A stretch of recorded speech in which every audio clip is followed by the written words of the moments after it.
हाँ। गाड़ मारावे के पड़ी ओकर 8 करोड़ जब सटी तो 16 करोड़ ना हो जाए। गिलासवा में खैनी डाल देता रहो। ए भाई कोनो उपाय बताओ ना कि कैसे वायरल हो जाई। वायरल हो गए। हाँ सुन रे भाई देख, वायरल तोरा होखे के बा, तोरा गलत काम करे के पड़ी। गलत काम? हाँ। गलत काम कौची करे के पड़ी? चोरी डकैती का? अच्छा, चोरी डकैती तोरा के कहता करे तो के? गलत काम वही सब में होई। मर्डर उर्डर का करे के पड़ी कोई के?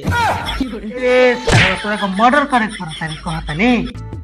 देख भाई, तोरा वायरल होके खातिर गाड़ मारावे के पड़ी।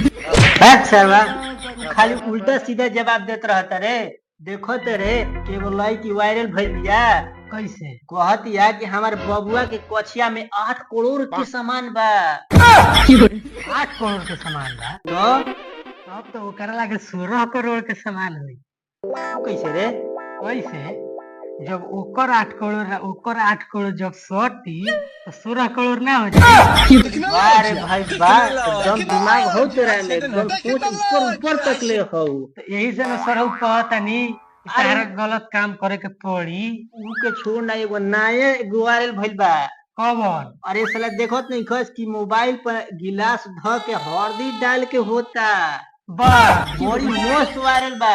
अरे साला हम तो एगो और देखनी है कि बहन चोद गिलासवा में खैनी डाल देता रहो। बिहारी हो साला खैनी डाल के बनावत हुई सन। चल तो तरी चल गिलासवा हमने खोजल जाओ कहाँ बा।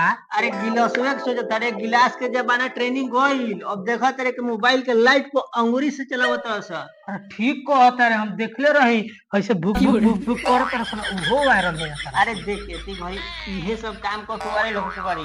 तू कहत रे गणी मरायो के पड़ी। कितना गंदा सिखावत है तू। नाक सावा छोड़ है सब गिलास है हल्दी या खैनी के। चल हो 16 करोड़ के फेरवा में पड़ल जा। 16 करोड़? कौन 16 करोड़ रे?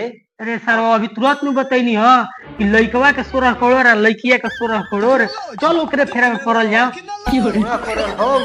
हां चल चल तू लइकवा वाला 8 करोड़ ले ली है, हम लइकिया वाला 8 करोड़ ले लेम। चल वाले के आई धरे कहत है।